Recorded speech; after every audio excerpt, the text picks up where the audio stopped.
अस्सलामुअलैकुम जी फ्रेंड्स। आज का जो हमारा टॉपिक है वो है स्पिन ऑर्बिट ऑर्बिट कपलिंग। हम लोगों ने क्वांटम मैकेनिक्स 2 की सीरीज़ स्टार्ट की हुई है।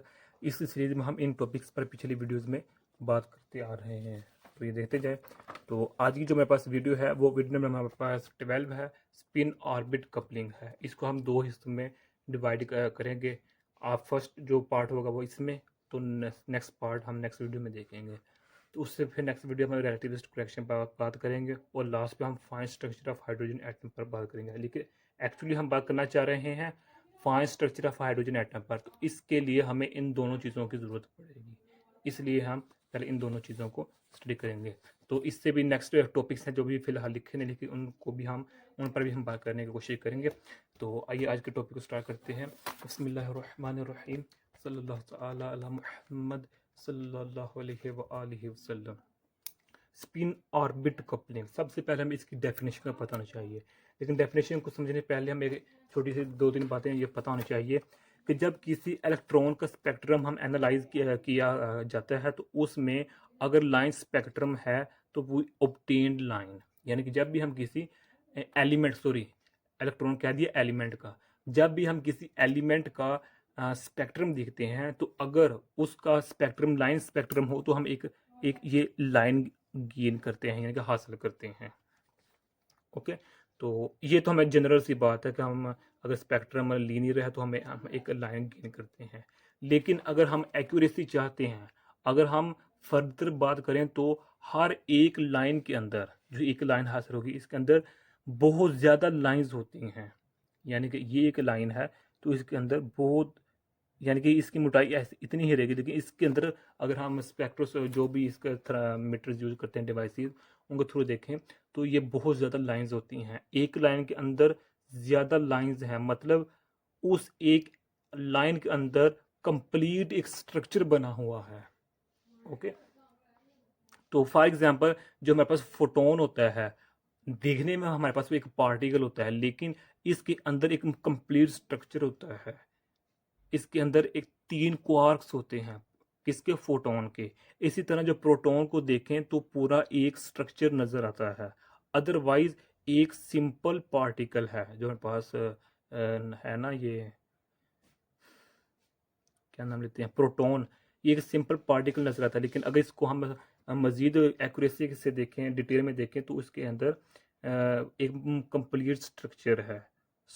इसी तरह अगर हम लेवल ऑफ थ्योरी इंक्रीज करेंगे, एक्यूरेसी इंक्रीज करेंगे, डिटेल में जाएंगे, तो हर एक सिंगल लाइन के अंदर कंप्लीट स्ट्रक्चर होता है।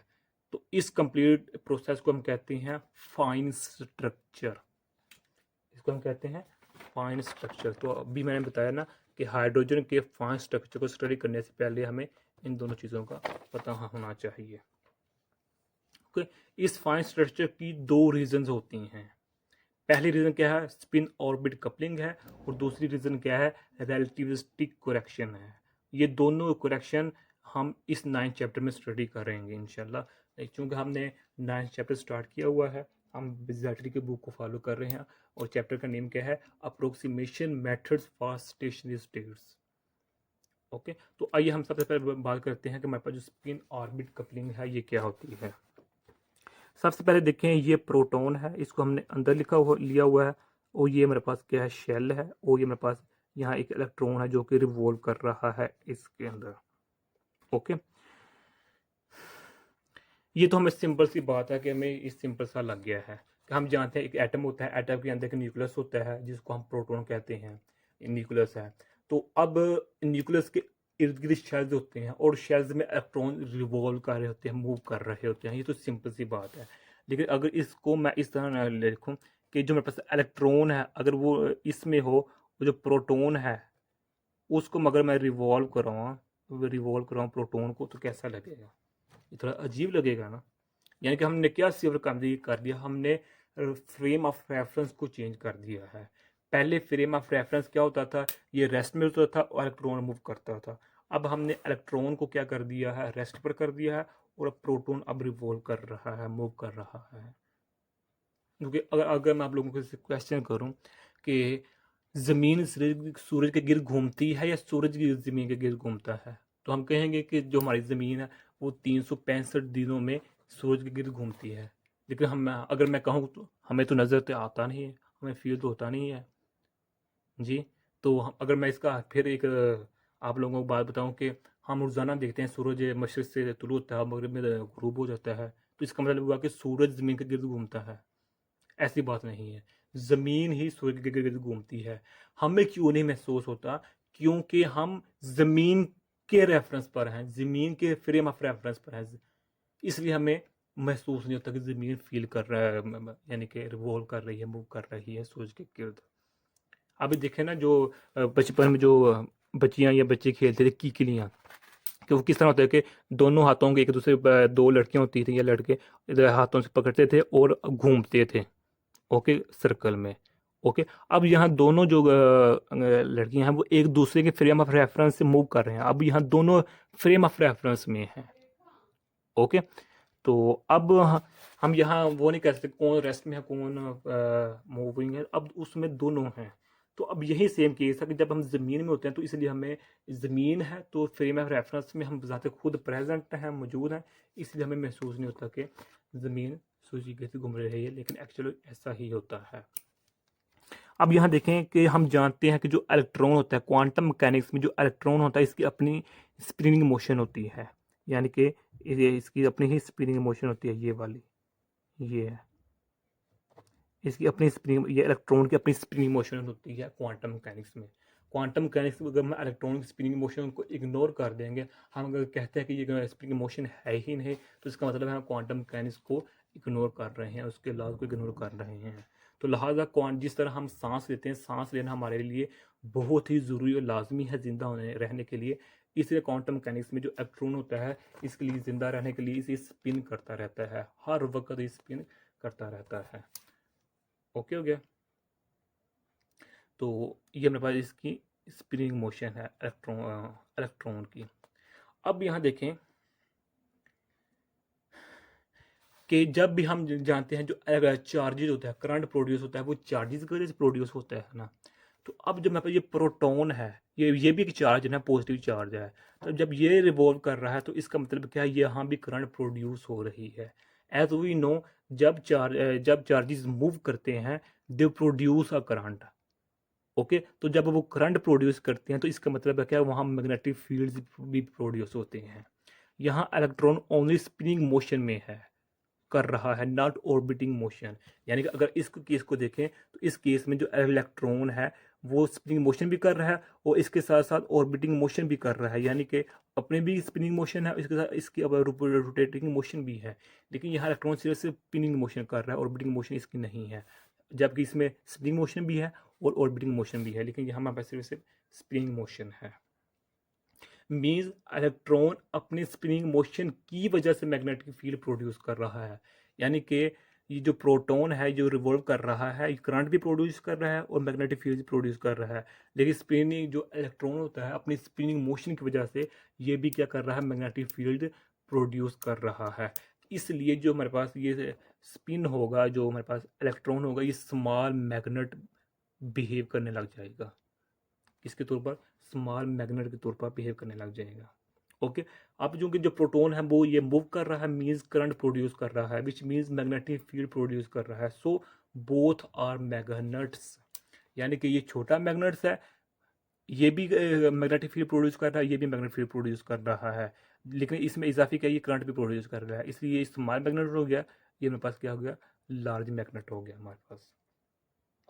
ओके, तो प्रोटॉन चूंकि हम पहले ही जानते हैं प्रोटॉन हैवी होता है मैस में, तो पार्टिकल है किससे, इलेक्ट्रॉन की निस्बत, तो इसलिए हमारे पास क्या है, ये लार्ज मैग्नेट है, हैवी मैग्नेट है, जो कि मैग्नेटिक फील्ड प्रोड्यूस कर रहा है।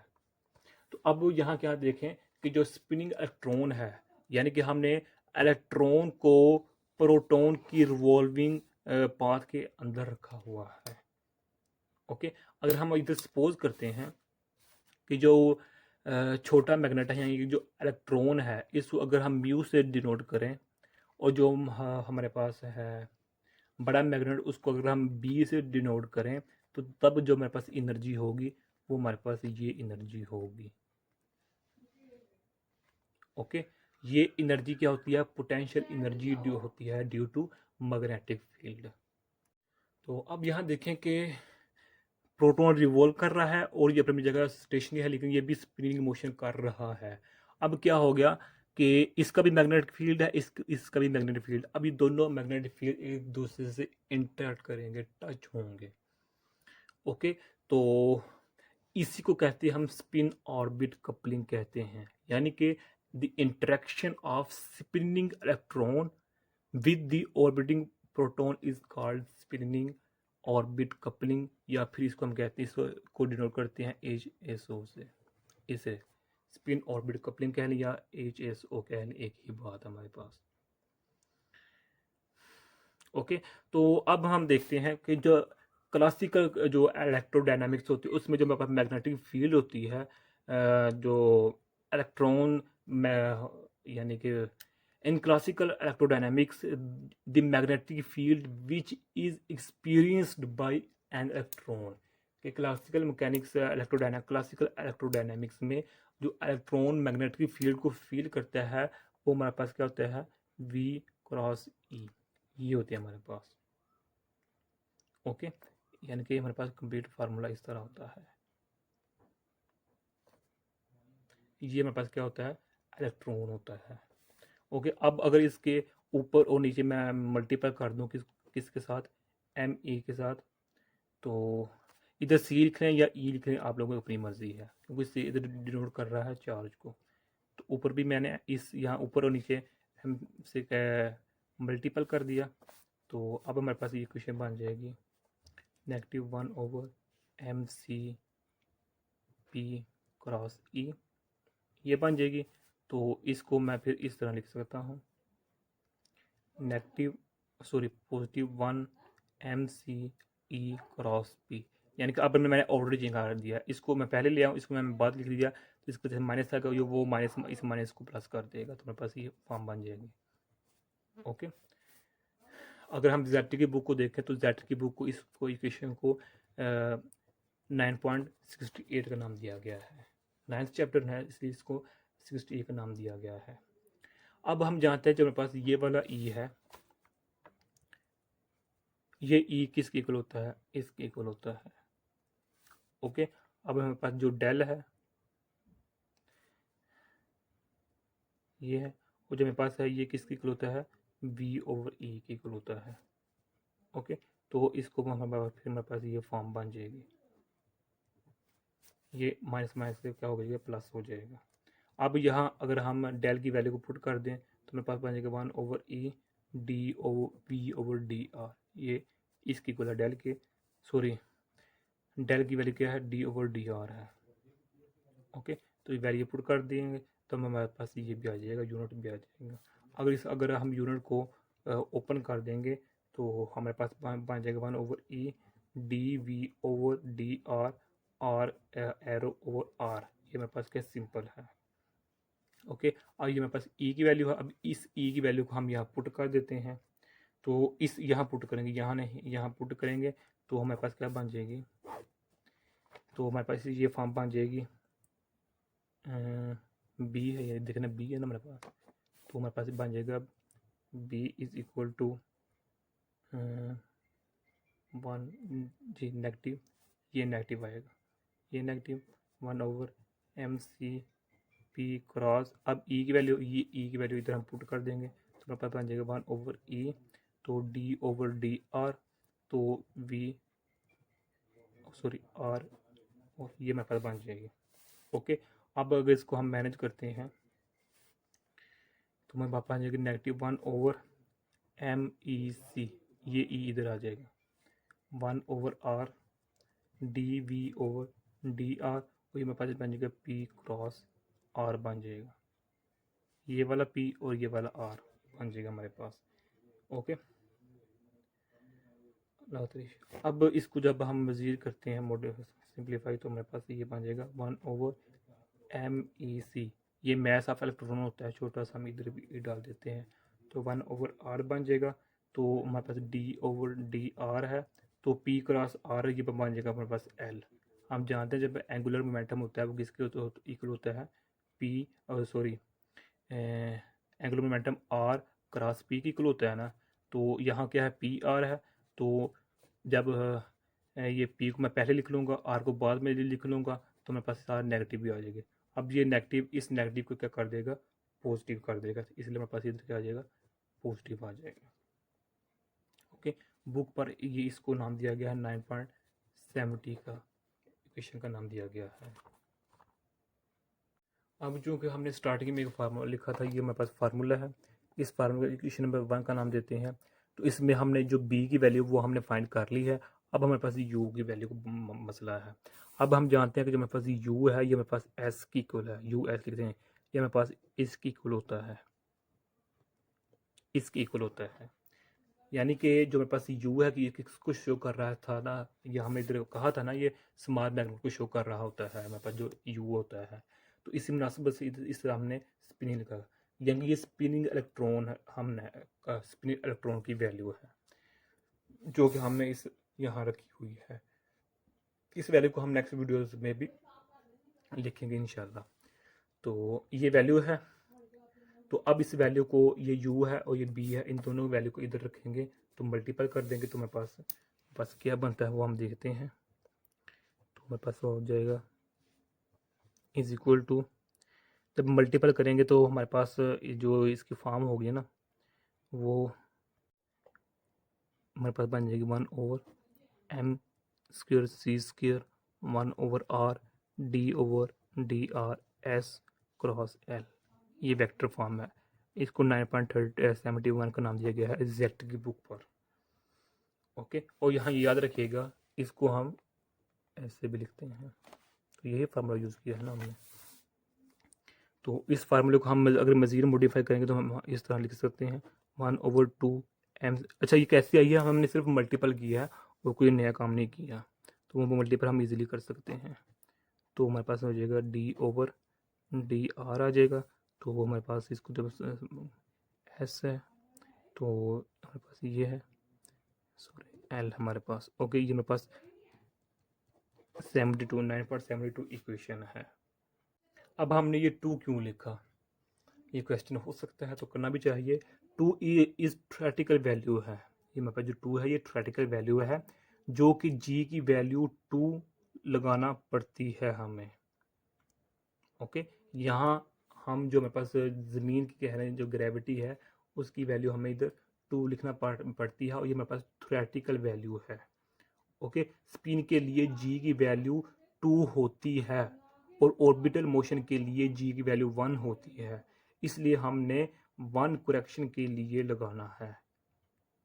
ओके, तो यानी कि हम करेक्शन कर रहे हैं ना एक्चुअली तौर पर। जो स्पिन ऑर्बिट कपलिंग है ये फाइन स्ट्रक्चर है, तो फाइन स्ट्रक्चर में हम क्या कर रहे हैं, करेक्शन ही तो कर रहे हैं। तो फाइन स्ट्रक्चर में हमें ऑर्बिट स्पिन ऑर्बिट कपलिंग की जरूरत होती है, करेक्शन की जरूरत होती है, रिलेटिविस्टिक करेक्शन की। तो इसलिए हमें 2 की वैल्यू लिखना इधर पड़ेगी, और ये 2 क्या है, थ्योरेटिकल वैल्यू है हमारे पास। अब यहाँ देखें कि अब जो मेरे पास ये इक्वेशन है, इस इक्वेशन को हम इस तरह भी लिख सकते हैं 1/2 d/dr। तो अब हम इसको इस तरह भी लिख सकते हैं, इस तरह। ओके, ये 9.73 है। 73 इक्वेशन में हमने एस एल को ऑपरेटर बना दिया है, यानी कि जो मेरे पास अब ये ऑपरेटर्स बन चुके हैं, जो मेरे पास ये है, अब इसको हमने इस फॉर्म में लिख दिया, यानी कि अब हम क्लासिकल से क्वांटम मैकेनिक्स में आ चुके हैं। मतलब क्या हुआ कि जो 9.72 इक्वेशन को क्लासिकल बनाया था, अभी उसी इक्वेशन को हमने एक ऑपरेटर की शेप देकर एक क्वांटम मैकेनिकल एक्सप्रेशन बना दिया है। सो दिस इक्वेशन यानी कि 9.73 is called spin orbit energy, या फिर स्पिन ऑर्बिट हैमिल्टोनियन कहलाती है ये इक्वेशन हमारे पास। तो यही आज का हमारा इतना सा टॉपिक था। मैं उम्मीद करता हूँ हम लोगों को इस वीडियो की समझ आ गई होगी। जज़ाकल्लाह खैर, अपनी दुआ में याद रखिएगा। अस्सलामु अलैकुम वरहमतुल्लाहि वबरकातुहू। और आप लोगों ने अभी तक हमारे चैनल पाक एमएन अकेडमी इसको सब्सक्राइब नहीं किया तो प्लीज़ सब्सक्राइब कर दें। वीडियो अच्छी लगी है तो लाइक कर दें।